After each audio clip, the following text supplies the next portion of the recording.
फतियाना साहब, ये कौम की एक माँ का दर्जा रखती हैं। नासरा जावेद इकबाल साहबा, ठीक है वो वलीद इकबाल साहब की भी वालदा हैं, लेकिन हम सब की वो वालदा की जगह पे हमें बड़ी दर्दमंदी से एक अपील कर रही हैं आप दोनों से और हुकूमत से और अपोजिशन से कि कोई रास्ता निकालें और पाकिस्तान को खाना जंगी से बचाएं। क्या कोई ऐसा रास्ता है कि आप एहतजाज करें? ज़रूर करें, लेकिन खाना जंगी ना हो। हामिद मीर साहब, पहले तो मैं आपको कहना चाहूँगा कि एहसन इकबाल साहब का मैं इसलिए एहतराम करता हूँ कि वो नून लीग के उन चंद रहनुमाओं में से हैं जो साहिब शऊर हैं, नॉलेजेबल हैं और बात समझते हैं और सुनते हैं। और मुझे पूरी तवक्को है कि जिस तरह ख्वाजा आसफ़ साहब ने आज एक असम्बली के फ्लोर पर माफ़ी मांगी है नासरा इकबाल साहब से, जो जज हैं रही हैं, जो पाकिस्तान का ख्वाब देखने वाले लामा इकबाल की बहू हैं, और इसी तरह ये भी मेरी गुफ्तगू सुनने के बाद अब हक़ाइक़ का इदराक, शऊर और आगाही लेने के बाद एडमिट करते हुए आपकी वसातत से कौम से ज़रूर आज माफ़ी मांगेंगे कि जो कुछ आवाम के साथ सलूक पिछले 24 घंटे में हो रहा है, रास्ते बंद करके, तशद्दुद करके, घरों में बिला वारंट दाखिल होकर, सीढ़ियाँ लगा के, तशद्दुद करके, पिटाई करके, और जिस पूरा कोई पाकिस्तान का कोना नहीं बचा हुआ जहाँ फाशिस्ट हुकूमत की तरफ लगता है जैसे पता नहीं क्या हो रहा है पूरे पाकिस्तान में। तो मेरा ख्याल इससे ना तो हुकूमत की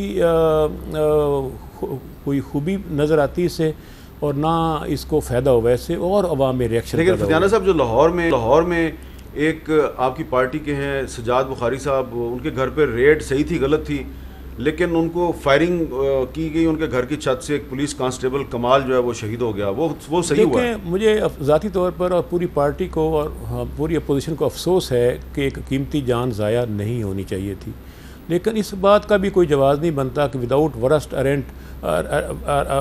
अरेस्ट वारंट आप सिविल कपड़ों में किसी के घर में दाखिल हो जाएं। किसी को क्या पता ये पुलिस है, ये डाकू है। तो ये भी तरीका ठीक नहीं था। तो ये वही हुआ ना फिर, जिस तरह इस्लामाबाद में मोहसिन बेग साहब के घर बगैर वारंट के घुस गए तो उन्होंने फायरिंग कर दी, तो कहा गया ये गलत है, अब कहा जा रहा है वो सही है। ये देखें, मोहसिन बेग मेरे ज़ाती दोस्त हैं और बहुत पुराने दोस्त हैं, मुझे उनसे हमदर्दी है। बिल्कुल कोई भी शख्स हो, कोई भी दौर हो, किसी के घर में सादा कपड़ों में बग़ैर वारंट के जाके घुसना तो मुनासिब नहीं है। मैं समझता हूँ कि जो कुछ अब हो रहा है, अगर पहले हुआ है तो वो भी दुरुस्त नहीं था, अगर अब हो रहा है तो बिल्कुल ही दुरुस्त नहीं है, क्योंकि अब तो आम लोगों के साथ जगह जगह सड़कें बंद कर दी गई हैं, कंटेनर लगा दिए गए हैं, एम्बुलेंसेस फंसी हुई हैं, नॉर्मल ट्रैवलर फंस गए हैं सारे, और पूरा पाकिस्तान चौक हो गया। अगर ये सिलसिला रोका ना गया तो ऑयल की सप्लाई ख़त्म हो जाएगी, फूड की सप्लाई ख़त्म हो जाएगी, मुल्क में कहत पैदा हो जाएगा, सारी रोड ट्रैफिक और सारा कुछ बंद हो जाएगा। हम किधर ले जाकर इसको रोके कैसे? कोई तजवीज़ दें फिर। सिंपल तरीका है कि आइन सबसे मुकद्दम है ना जी। जो एक तमदनी मुआहदा है, सोशल कॉन्ट्रैक्ट स्टेट और पीपल के दरमियान, आइन उसकी गारंटी फराहम करता है। आर्टिकल 10 क्या कहता है? एंड आर्टिकल 10 कहता है कि सेफ गार्ड है आइन में गिरफ्तारी और डिटेंशन के ख़िलाफ़, उस पर अमल नहीं हो रहा।